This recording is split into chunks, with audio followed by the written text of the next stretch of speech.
Right ఈరోజు వచ్చినటువంటి ప్రధాన పత్రికలోని మా వార్తలు మనం గమనించినట్లయితే ముందుగా నమస్తే తెలంగాణ వచ్చినటువంటి వార్తలు చూసుకున్నట్లయితే ప్రధానంగా ఇక్కడ బ్యానర్ చూడొచ్చు.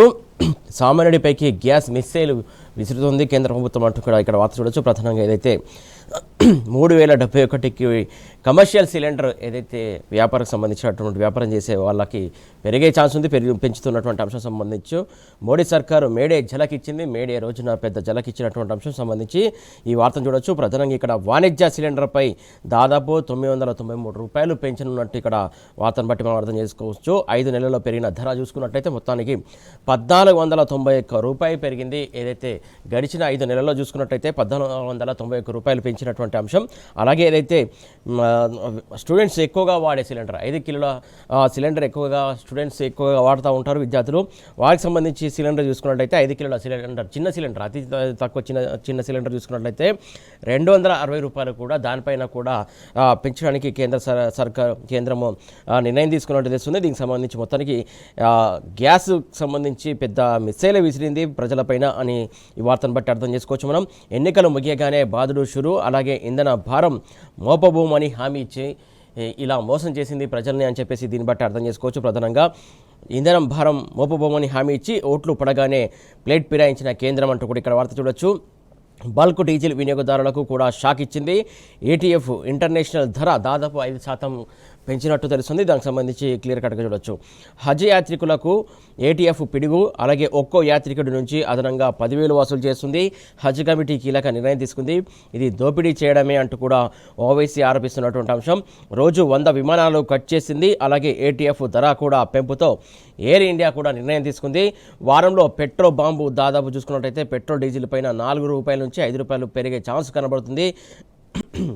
ఇక గృహ సిలిండర్ పైన 40 నుంచి 50 రూపాయలు కూడా పెంచే ఛాన్స్ కనబడుతుంది. పెంపు తప్పదంటున్న కేంద్ర ప్రభుత్వం దానికి సంబంధించి పెంచడం మాత్రం ఖచ్చితంగా తప్పదంటూ కూడా ఇటు ఈ రకంగా చెప్తూ అటు ఆ రకంగా మోసం చేస్తుంది. మొన్నటి వరకు పెంచమని చెప్తూనే మొత్తానికి పెంచడానికి నిర్ణయం తీసుకున్నటువంటి అంశం చూడొచ్చు. ఇక మరొక ఇంపార్టెంట్ అంశం చూసుకున్నట్టయితే సాకారం అవుతున్న కేసీఆర్ సంకల్పం ఏదైతే టిమ్స్ హాస్పిటల్ నగరం చుట్టుపక్కల కూడా 4 ప్రాంతాల్లో 4 ఏరియాల్లో కూడా టిమ్స్ హాస్పిటల్ని గత బీఆర్ఎస్ సర్కార్ టైంలో నిర్మించడం మనం చూసాం. దానికి సంబంధించి ఏదైతే పేదల వైద్యం కోసం పేదల కోసం కేసీఆర్ ఏదో వారి కళ కోసం నిర్మించినటువంటి అంశం, దానికి సంబంధించి ఇక్కడ కళ సాకారం అవుతున్నటువంటి వేళ దానికి సంబంధించి ఇక్కడ మనం క్లియర్ కట్గా వార్త చూడొచ్చు. సాకారం అవుతున్న కేసీఆర్ సంకల్పం టిమ్స్ ట్రయల్స్ రన్స్ కూడా ఏదైతే స్టార్ట్ అయ్యాయి. సనత్ నగర్లో ఉన్నటువంటి ప్రయోగాత్మకంగా ఓపీ సేవలు ప్రారంభించింది. దాదాపు బీఆర్ఎస్ సర్కార్ టైంలోనే 90 నుంచి 95% పనులు పూర్తయ్యాయి. జస్ట్ కేవలం 5 నుంచి 8% వరకు పనులు పెండింగ్ ఉండే ఆ పనులను కాలయాపన చేస్తూ ఈ 2.5 సంవత్సరాలు పెండింగ్ పెడుతూ ఈ ఎట్టకేలకు ఈరోజు ప్రారంభించడానికి సిద్ధం చేసింది కాంగ్రెస్ సర్కారు. మొత్తానికి ఎట్టకేలకు చూస్తే మొత్తానికి కేసీఆర్ టైంలోనే కూడా ఈ టిమ్స్ హాస్పిటల్ కూడా మొత్తానికి పూర్తయినటువంటి సందర్భం మనం చూడొచ్చు. నగరం నలువైపులా కూడా టిమ్స్లకు నాడు కేసీఆర్ నిర్ణయం తీసుకొని శంకుస్థాపనలు చేశారు. అలాగే దానికి సంబంధించి కూడా కన్స్ట్రక్షన్స్ కూడా కంప్లీట్ చేసినటువంటి అంశం. 2022లోనే 3 దవాఖానాల పనులకు శంకుస్థాపన చేశారు. సంతానం లేని పేద దంపతులకు కూడా అండగా గాంధీ IVF ఉన్నది. అలాగే బస్తీ దవాఖానాలతో నిరుపేదలకు చేరువైన వైద్య సేవలు అందించారు. బస్తీ దవాఖానాలతోటి చాలామంది బస్తీ వాసుల్లో కేసీఆర్ నిర్మించినటువంటి బస్తీ దవాఖానాల ద్వారా అనేక మంది పేదలు ఆ ట్రీట్మెంట్ పొందుతూ ఎంతో వైద్య సేవలను అందుకుంటున్నటువంటి అంశం చూడొచ్చు. జిల్లాకు ఒక మెడికల్ కాలేజీతో చెరువుగా స్పెషాలిటీ వైద్య సేవలు కూడా అందించిన ఘనత బీఆర్ఎస్ సర్కారుకు దక్కుతుంది, కేసీఆర్కి దక్కుతుంది. దానికి సంబంధించి ఈ వార్తను మనం అర్థం చేసుకోవచ్చు. ఆరోగ్యశ్రీ పరిధిలోనే అవయవ మార్పిడి శస్త్రచికిత్సలు కూడా కొనసాగించారు. ఏదైతే ఎన్నోసార్లు చెప్పుకున్న సందర్భం మనం ఏదైతే ఆరోగ్యశ్రీ అంశం సంబంధించి నాడు కేసీఆర్ ఎంతో నిర్ణయం అదే వైఎస్ఆర్ పథకాన్ని ప్రారంభించినప్పటికీ కూడా పేదలకు చాలా ఉపయోగపడుతుంది కాబట్టి ఆ పేరు కూడా మార్చము అని చెప్పేసి ఎంతో సహృదయంతో ఆ నిర్ణయం తీసుకుని అదే పథకాన్ని కంటిన్యూ చేసినటువంటి ఘనత కేసీఆర్కి దక్కుతుంది. కాకపోతే నేడు ఆ ఆరోగ్యశ్రీని మాత్రం పక్కన పెడుతూ బిల్లులు చెల్లించకుండా పేదలకు ఇబ్బంది కలిగిస్తున్నటువంటి సర్కారు అంటే అది కాంగ్రెస్ సర్కారే అని చెప్పేసి పేదలు కూడా చెప్తున్నటువంటి అంశం మనం క్లియర్ కట్గా చూడొచ్చు. ఇక మరిన్ని వార్తలు చూసుకున్నట్లయితే హ్యామ్లో స్కాము ఇదిగో సాక్ష్యం అంటూ కూడా మాజీ మంత్రి హరీష్ రావు డీటెయిల్స్తో సహా చెప్పినటువంటి అంశం.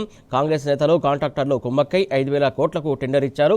అలాగే అసెంబ్లీలో ఆధారాలతో ముందే బయటపెట్టాం. చెప్పినట్టే ఇప్పుడు 25% ఎక్సెస్తో టెండర్లు, అలాగే మొబిలైజేషన్ అడ్వాన్స్ పైన కూడా రేవంత్ ద్వంద్వ వైఖరి వ్యవహరిస్తున్నాడు. ద్వంద్వ వైఖరితోటి ఉన్నది అంటూ కూడా హరీష్ రావు చెప్పినటువంటి అంశం సంబంధించి వార్త చూడొచ్చు. రాష్ట్రంలో హైవే టెండర్లలో 25% లెస్కే పనులు జరుగుతున్నాయి. బీఆర్ఎస్ ప్రభుత్వ హయాంలో 5% కంటే ఎక్సెస్ బిడ్డింగ్ దాఖలైతే టెండర్ రీకాల్ అయ్యేది అంటూ కూడా ఆయన చెప్పినటువంటి అంశం సంబంధించి చూడొచ్చు. ఇక రేవంత్ సర్కారు తెచ్చినటువంటి జీవో 7ను నిరసిస్తూ విద్యార్థి జేఏసీ చైర్మన్ వేముల రామకృష్ణ ఆధ్వర్యంలో హైదరాబాద్లో శుక్రవారం ఆందోళనకు దిగినటువంటి విద్యార్థులు, నాయకులు ఫీజుల భారం అలాగే భవిత ఆగమవుతుంది. ఫీజు రియంబర్స్మెంట్కి సంబంధించి స్కీము కొత్త నిబంధనలే శరాఘాతం మారుతుంది. సర్కారు నిర్ణయంతో ఉన్నత విద్యకు దూరమయ్యే ప్రమాదం ఉంది. విద్యా వ్యవస్థ ఏదైతే విద్యా వ్యవస్థ ఎలా ఉందో మనం ఈరోజు బట్టి అర్థం చేసుకోవచ్చు. ప్రధానంగా ఇంకొక వార్త చూసుకున్నట్టయితే ఓఆర్ఆర్పై ఘోర ప్రమాదం జరిగింది. 6 సిరిసిల్ల వాసులు దుర్మరణం చెందారు. ఆగి ఉన్న లారీని ఢీకొన్న కారు దైవ దర్శనానికి వెళ్ళి వస్తుండగా ఈ దుర్ఘటన జరిగింది. మృతుల్లో 3 చిన్నారులు, వారంతా రక్త సంబంధికులే. ప్రమాదవాతతో సిరిసిల్లలో విషాదం నెలకొంది.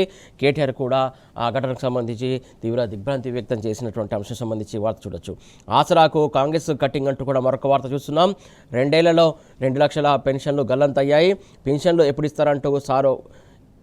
ఇస్తారంటూ కూడా కడియం శ్రీహరిని నిలదీసినటువంటి మహిళలు. దానికి సంబంధించి ఇక్కడ వార్త చూడొచ్చు. ఫోటో వార్త క్లియర్ కట్గా ఏదైతే దానికి సంబంధించి క్లియర్ కట్ చూడొచ్చు. మరొక వార్త చూసుకున్నట్టయితే బడుగు మంత్రుల శాఖలో బడా బాబుల పెత్తనం అంటూ కూడా మరొక వార్త చూస్తున్నాం. ఇంకొక వార్త చూసుకున్నట్టయితే 10,000 మందితో రైతు సదస్సు నిర్వహిస్తామంటూ కూడా మరొక వార్త చూస్తున్నాం. వరంగల్లో స్థలాలు పరిశీలించిన బీఆర్ఎస్ నాయకులు, రైతులకు కాంగ్రెస్ సర్కారు మోసం చేసింది. వరంగల్ డిక్లరేషన్ పచ్చి దగా అంటూ కూడా చెప్పినటువంటి అంశం. ధాన్యం మొక్కల కొనుగోలులో రేవంత్ సర్కారు నిర్లక్ష్యం వహిస్తుంది అంటూ కూడా శాసనమండలి విపక్ష నేత మధుసూదనాచారి అలాగే మాజీ మంత్రి ఎర్రబెల్లి దయాకర్ రావు చెప్పినటువంటి అంశం. రైతు సదస్సు నిర్వహిస్తున్నాం. ఆ రైతు సదస్సుకు 10,000 మందితో పెద్ద ఎత్తున కూడా ఆ రైతు సదస్సు నిర్వహిస్తాం. రైతుల సమస్యలకు సంబంధించి ప్రభుత్వానికి ఏకరు పెడతామంటూ కూడా వారు చెప్పినటువంటి అంశం. ఆ ఏర్పాట్లకు సంబంధించి కూడా వారు సమీక్షించినటువంటి అంశం సంబంధించి మనం క్లియర్ కట్గా చూడొచ్చు. రైట్, ఈ అంశాలన్నీ మనం చూసాం. ఇప్పుడు